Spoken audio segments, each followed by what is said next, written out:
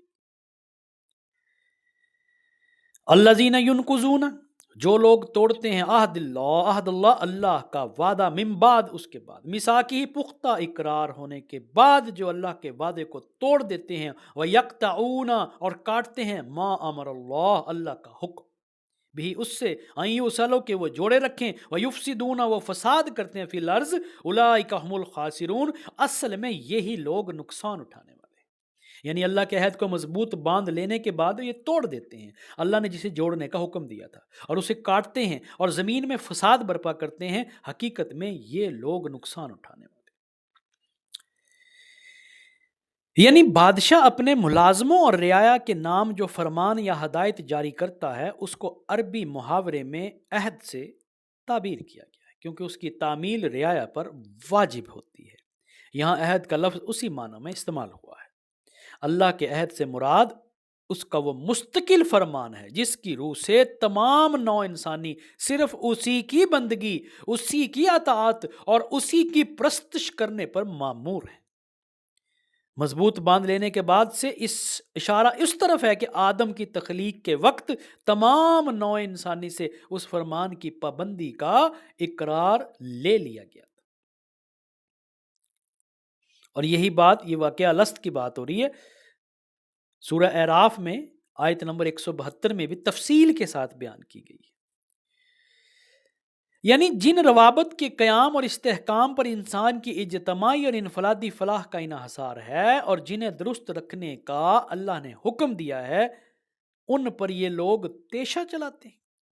اس مختصر سے جملے میں اس قدر وسعت ہے کہ انسانی تمدن اور اخلاق کی پوری دنیا پر، جو دو آدمیوں کے تعلق سے لے کر عالمگیر بین الاقوامی تعلقات تک پھیلی ہوئی ہے، صرف یہی ایک جملہ حاوی ہو جاتا ہے۔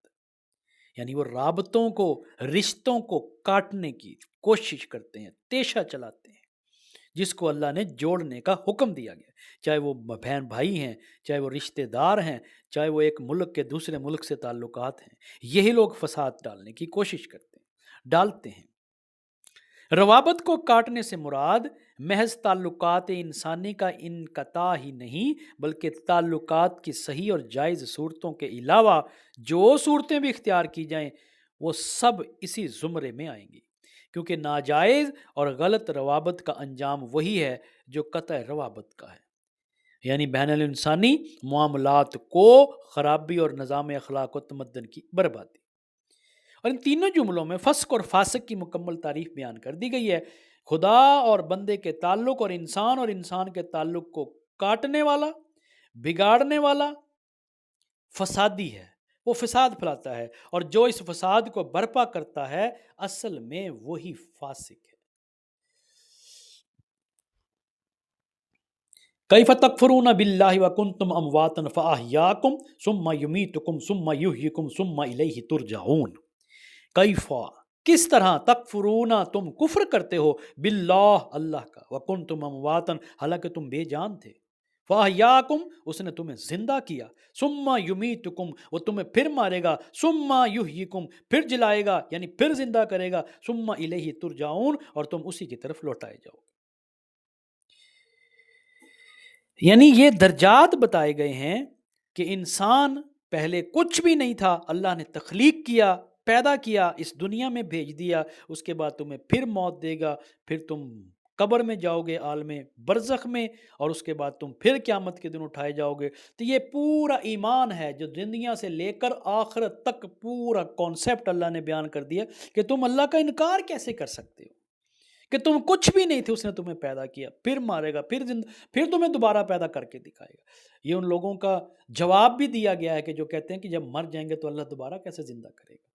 تو ایسے ہی جو کچھ بھی نہیں تھے، اللہ تب تمہیں تخلیق کر سکتا ہے، اب تو تمہارا پورا ڈیٹا اس کے پاس ہے۔ هو الذی خلقکم، وہی ہے جس نے تم کو پیدا کیا۔ ما فی الارض، جو کچھ زمین میں ہے، جمیعاً، سارے کا سارا، ثم، پھر استوا، پھر استوا و توجہ کیا، یعنی پھر ارادہ کیا، الی السماء، آسمان کی طرف، فسواہن، پس برابر کر دیا ان کو، یعنی ہموار درست بنا دیا، سبع سماوات، ساتوں آسمانوں کو، وہو بکل شیء علیم، اور وہی ہے جو خوب علم کا جاننے والا۔ یعنی وہی تو ہے جس نے تمہارے لیے زمین کی ساری چیزیں پیدا کی. هو الذی خلقکم، وہی ہے جس نے تخلیق کیا لکم تمہارے واسطے. ما فی الارض جمیعا، جو کچھ زمین میں ہے سب کا سب. 7 آسمانوں کی حقیقت. اس کا تعین مشکل ہے. انسان ہر زمانے میں آسمان یا بالفاظ دیگر ماورائے زمین کے متعلق اپنے مشاہدات یا قیاسات کے مطابق مختلف تصورات قائم کرتا رہا ہے جو برابر بدلتے رہے. لہٰذا ان میں سے کسی تصور کو بنیاد قرار دے کر قرآن کے ان الفاظ کا مفہوم متعین کرنا مناسب نہ ہوگا. بس مجملاً اتنا سمجھ لینا چاہیے کہ یا تو اس سے مراد یہ ہے کہ زمین سے ماورا جس قدر کائنات ہے اسے اللہ نے 7 محکم طبقوں میں تقسیم کر رکھا ہے، یا یہ کہ زمین اس کائنات کے جس حلقہ میں واقع ہے وہ 7 طبقات پر مشتمل ہے. اور اس کے علاوہ 2 اہم حقیقتوں پر بھی متنبہ کیا گیا ہے. ایک یہ کہ تم اس خدا کے مقابلے میں کفر و بغاوت کا رویہ اختیار کرنے کی جرت کیسے کرتے ہو جو تمہاری تمام حرکات سے باخبر ہے، جس سے تمہاری کوئی حرکت چھپی نہیں رہ سکتی. دوسرے یہ کہ جو خدا تمہاری تمام حقائق کا علم رکھتا ہے، جو در حقیقت علم کا سرچشمہ ہے، اس سے منہ موڑ کر بجز اس کے تم جہالت کی تاریکیوں میں بھٹکو، اور کیا نتیجہ نکل سکتا ہے جب اس کے سوا علم کا کوئی اور منبع ہی نہیں ہے، جب اس کے سوا کوئی اور کہیں سے روشنی ہی نہیں مل سکتی جس میں تم اپنی زندگی کا راستہ صاف دیکھ سکو، تو آخر اس سے روگردانی کرنے میں کیا فائدہ ہے؟ وَإِذْ قَالَ رَبُّكُمْ لِلْمَلَائِكَةِ، اور جب کہا ربک، تمہارے رب نے، للملائکتی، فرشتوں سے، انی جاعل، میں بنانے والا ہوں، فی الارض، زمین میں، خلیفتاً، ایک نائب. قالو، تو بولے، اتجعلو، کیا آپ بنائیں گے، فیہا، اس میں، من یفسدو، جو فساد کرے، فیہا ویسفک الدماء، یعنی اس میں وہ خون بہائے گا، ونحن نسبح، ہم ہیں نا تیری پاکی بیان کرنے والے، بحمدی کا، تیری تعریف کرنے کے ساتھ، ونقدس، اور ہم پاکیزگی بیان کرتے ہیں، لق آپ کی. قالا، تو اس نے کہا، انی اعلم، بے شک میں جانتا ہوں، ما لا تعلمون، تم نہیں جانتے. یعنی پھر ذرا اس وقت کا تصور کرو جب تمہارے رب نے فرشتوں سے کہا میں زمین میں ایک خلیفہ بنانے والا ہوں. انہوں نے عرض کیا کیا آپ زمین میں کسی ایسے کو مقرر کرنے والے ہیں جو اس کے انتظام کو بگاڑ دے گا اور خون ریزیاں کرے گا؟ آپ کی حمد و ثنا کے ساتھ تسبیح اور آپ کے تقدیس تو ہم کر ہی رہے ہیں. فرمایا میں جانتا ہوں جو کچھ تم نہیں جانتے. اوپر کے رکوع، یہ جو ابھی بات ہو رہی ہے، ابھی میں نے آپ کو سنائی، یعنی رب کی دعوت اس بنیاد پر دی گئی کہ وہ تمہارا خالق ہے، پروردگار ہے، اسی کے قبضہ قدرت میں تمہاری زندگی اور موت ہے، اور جس کائنات میں تم رہتے ہو اس کا مالک اور مدبر وہی ہے. لہذا اس کی بندگی کے سوا تمہارے لیے اور کوئی طریقہ صحیح نہیں ہو سکتا. اب اس رکوع میں وہی دعوت اس بنیاد پر دی جا رہی ہے کہ اس دنیا میں تم کو اللہ نے اپنا خلیفہ بنایا. خلیفہ ہونے کی حیثیت سے تمہارا فرض صرف اتنا ہی نہیں ہے کہ اس کی بندگی کرو، بلکہ یہ بھی ہے کہ اس کی بھیجی ہوئی ہدایت کے مطابق کام کرو. اگر تم نے ایسا نہ کیا اور اپنے ازلی دشمن شیطان کے اشاروں پہ چلتے رہے تو بدترین بغاوت کے مجرم ہوگے اور بدترین انجام دیکھو گے. اس سلسلے میں انسان کی حقیقت اور کائنات میں اس کی حیثیت ٹھیک ٹھیک بیان کر دی گئی ہے، اور نوع انسانی کی تاریخ کا وہ باب پیش کیا گیا ہے جس کے معلوم ہونے کا کوئی دوسرا ذریعہ انسان کو اویلیبل نہیں ہے.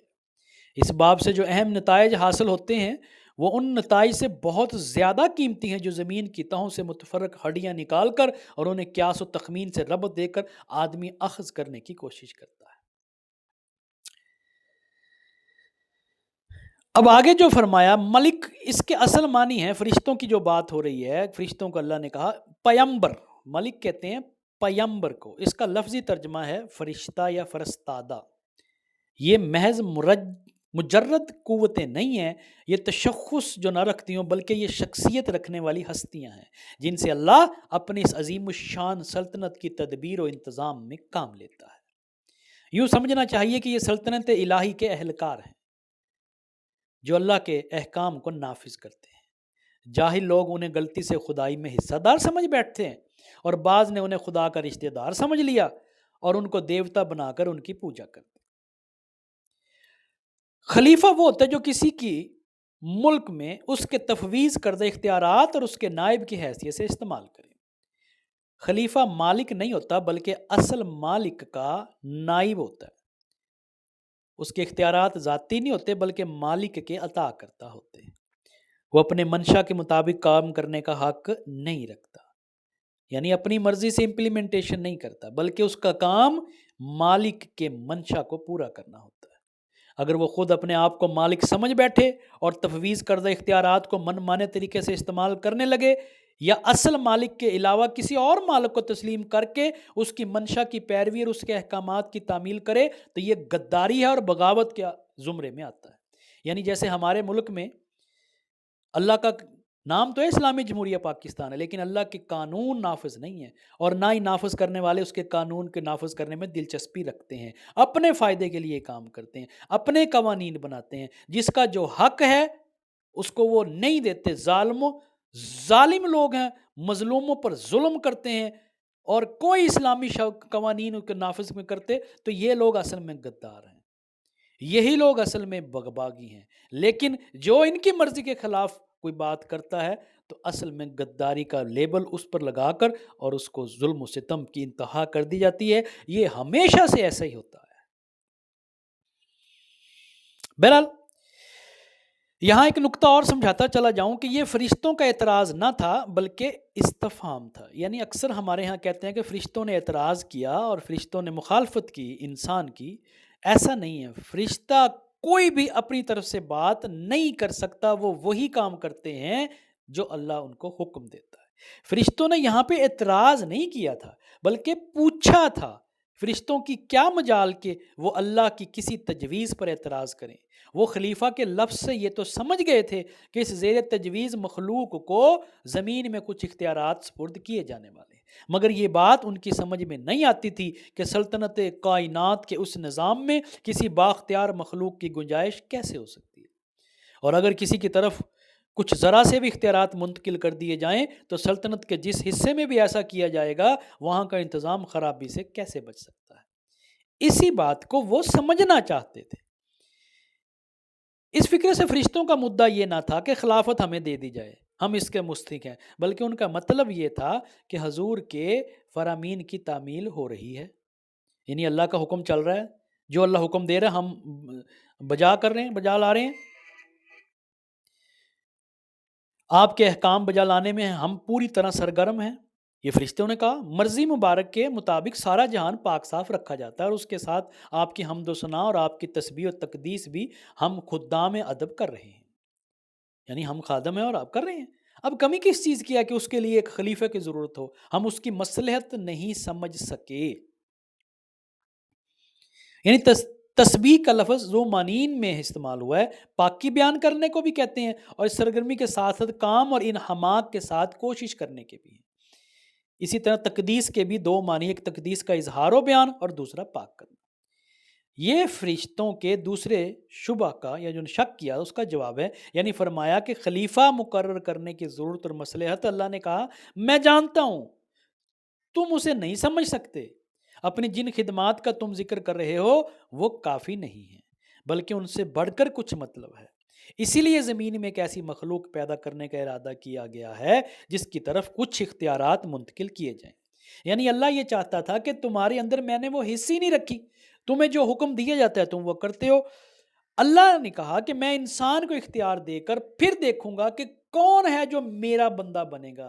اس کے پاس اختیار ہوگا نافرمانی کرنے کا، لیکن وہ نافرمانی نہیں کرے گا اور وہ میری تابعداری کرے گا، وہ میرے بندہ بن کے رہے گا، تو اس کے لیے پھر اجر و ثواب کچھ اور ہوگا۔ اور یہی بتایا اللہ تعالیٰ نے کہ تم نہیں جانتے، میں جانتا ہوں۔ انشاءاللہ اگلی نشست میں ہم سورۃ البقرہ کی آیت نمبر 31 سے 40 تک کا ترجمہ اور مختصر تفسیر بیان کریں گے۔ اللہ رب العزت سے دعا ہے کہ اللہ تعالی ہمیں اس کو سمجھنے اور اس پر عمل کرنے کی توفیق عطا فرمائے۔ سبحان ربک رب العزت عما یصفون وسلام علی المرسلین والحمد للہ رب العالمین وصلی اللہ تعالی علی خیر خلق محمد وعلی آلہ وصحبہ اجمعین برحمتک یا ارحم الراحمین۔